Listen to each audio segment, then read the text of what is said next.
कैसे हैं आप लोगों का फिर एक बार स्वागत है आपका अपना यूट्यूब चैनल शिक्षा मंत्रा 2.0। जैसा कि हम लोग बात कर रहे थे कि हम लोग का जो टारगेट होगा वो ARO 2023 के लिए होगा।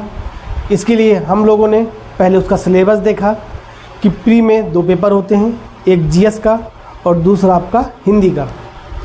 अब हम शुरुआत करेंगे GS के सारे पेपरों के से लेकर। तो आज हम पहला सेगमेंट शुरू करते हैं इंडियन ज्योग्राफी से। तो जैसा कि आप जानते हैं इंडियन ज्योग्राफी में आपके सिलेबस में 2 सेगमेंट दिए हुए हैं। एक है आपका इंडियन और दूसरा आपका वर्ल्ड ज्योग्राफी। तो हम इंडियन ज्योग्राफी से शुरुआत करेंगे। तो इसके लिए हम कैसे पढ़ाई करेंगे थोड़ा एक बार देख लेते हैं। हम किसी भी टॉपिक की शुरुआत करने से पहले उस टॉपिक में आयोग ने क्या क्वेश्चन पूछा है उसको पहले हम एनालिसिस करेंगे, एक बार उसको देखेंगे कि किस प्रकार से उस टॉपिक से क्वेश्चन आयोग पूछ रहा है। ठीक है, तो आज हम जो टॉपिक लेंगे तो उस टॉपिक की शुरुआत करने से पहले हम उसके क्वेश्चन को देखेंगे एक बार कि आयोग ने इस टॉपिक से कैसे क्वेश्चन पूछे हैं। तो हमारा पहला टॉपिक होगा भारत की अवस्थिति एवं विस्तार।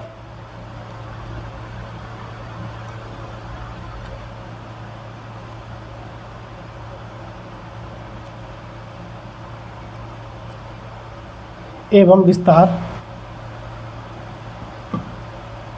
ठीक है। देखिए अब देखते हैं इसमें कैसे क्वेश्चन आयोग ने पूछा है। जैसा कि आप लोग जानते हैं कि भारत में 2 रेखाएं गुजरती हैं, एक कर्क रेखा और दूसरी मानक रेखा। तो इनसे क्वेश्चन पूछा आयोग ने। कैसे पूछा है? रेखाओं से, रेखा से। एक आपकी कर्क रेखा, दूसरा मानक रेखा। इन पे पूछा है कि इन पे जो राज्य स्थित हैं, राज्य जो स्थित राज्य हैं, एक तो उनका नाम पूछा है, दूसरा उनकी संख्या पूछी है कि कुल कितने राज्य हैं, उनकी संख्या, और दूसरा उनका नाम कि किस राज्य से कौन सी रेखा होकर गुजरती है। एक क्वेश्चन तो ये पूछा है। दूसरा पूछा है तटीय राज्यों से, तटीय राज्यों से। इसमें कैसे पूछा है? एक तो इनसे पूछा कुल कितने राज्य हैं, तो ये तो कुल पूछ लिया है। दूसरा इनकी लंबाई के अनुसार इनका क्रम पूछा है। एक तो अवरोही क्रम पूछा है, दूसरा आपका आरोही क्रम पूछा है। ठीक है। तीसरा पूछा आपका अक्षांशी और देशांतरी विस्तार पूछा है। अक्षांशीय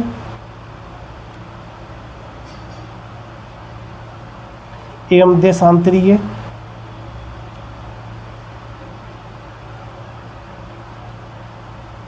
विस्तार पूछा है।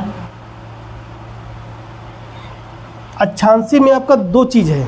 एक तो पूछता है कुल भूमि, मुख्य भूमि और कुल भूमि। एक तो पूछता है आपका मुख्य भूमि,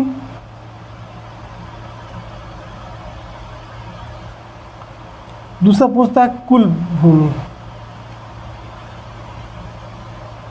ठीक है, ये हो गया आपका एक।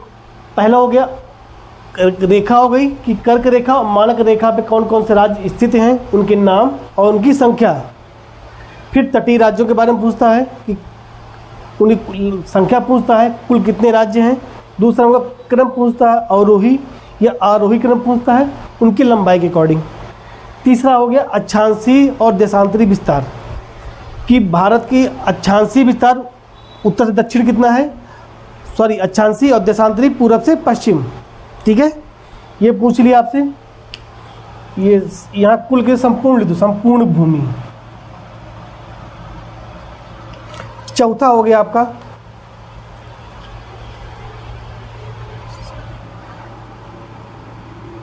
भारत की सीमाओं से सटे देश के नाम। ठीक है, जो भारत की जो सीमाएं हैं, चाहे पूरब हो या पश्चिम हो, जैसे पूरब में आपको जानते हैं चीन है, बांग्लादेश है, म्यांमार है, ये सारा। तो पश्चिम में आपका हो गया जैसे पाकिस्तान हो गया आपका।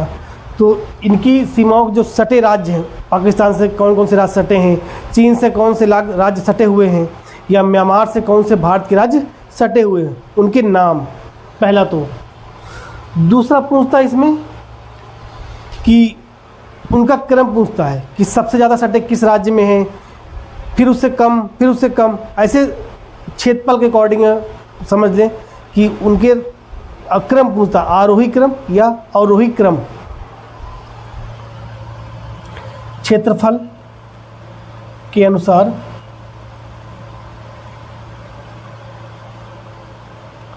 सटे देशों का क्रम पूछता है, वो अवरोही एवं आरोही। ठीक है, ये हो गया आपका। ठीक है, फिर आते हैं आपके पांचवा क्या है। अब इसमें पूछता है बिंदु पूछता है, उत्तरतम बिंदु, दक्षिणतम बिंदु, या पूर्व का मुख्य बिंदु और पश्चिम का मुख्य बिंदु। तो इनके बारे में नाम पूछ लेता है कि आपके उत्तर में क्या है। जैसे आपके उत्तर में इंदिरा पॉइंट है, दक्षिण में इंदिरा काले है।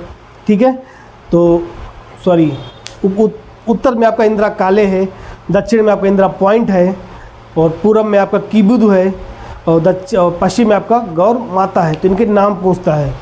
ठीक है, तो मैं सीधे बिंदु लिख देता हूँ, आप समझ जाइएगा। बिंदु,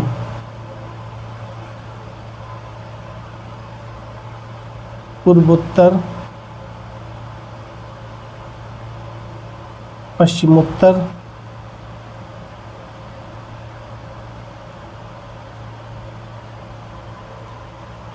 उत्तरोत्तर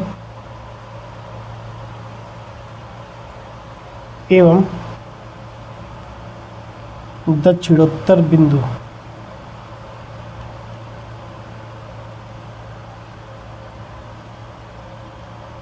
ठीक है, ये हो गया। अब बात करते हैं इसके छठे नंबर की। तो पूछता है भारत का क्षेत्रफल के अकॉर्डिंग क्रम पूछता है कि विश्व में भारत का क्या स्थान है क्षेत्रफल के अकॉर्डिंग, जनसंख्या, वो पूछता है। विश्व में क्षेत्रफल एवं जनसंख्या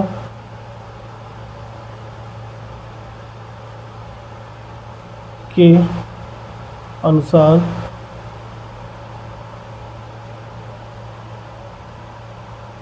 क्रम पूछता आपका। ठीक है, तो ये हो गया आपका पहला। हुआ आपका भारत रेखाओं पूछा, कर्क रेखा, मानक रेखा से कि कौन कौन सा राज्य उस रेखा पर स्थित है, फिर उनकी कुल संख्या कि कर्क रेखा पर कितने राज्य अवस्थित हैं, उनकी कुल संख्या क्या है।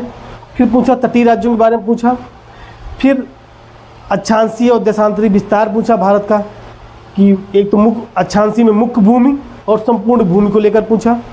फिर भारत की सीमाओं से सटे देश जो देश है उनके नाम पूछा, फिर उनका क्रम पूछा क्षेत्रफल के अकॉर्डिंग। ठीक है, ये क्रम हो गया आरोही अवरोही। फिर भारत का बिंदु पूछा, पूर्वोत्तर बिंदु कौन सा है, पश्चिमोत्तर बिंदु कौन सा है, इस तरह उत्तरोत्तर और दक्षिणोत्तर सारे बिंदुओं के नाम पूछा। फिर भारत में विश्व में क्या स्थान है क्षेत्रफल को लेकर और जनसंख्या को लेकर, वो यहाँ पर पूछा। अब अगर हम सातवां बात करें तो वैसे यही सातवां का जैसे देखें हम भारत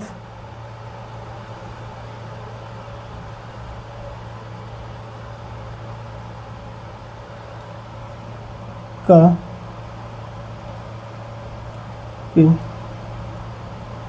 कुल कितने राज्य एवं केंद्र शासित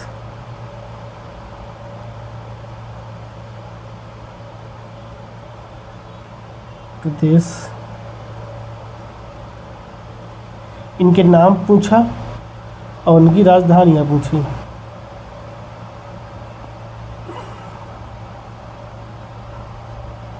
ठीक है, तो ये आपका सारा कुछ एनालिसिस क्वेश्चन का एनालिसिस हो गया कि किस तरह के क्वेश्चन पूछे जा रहे हैं।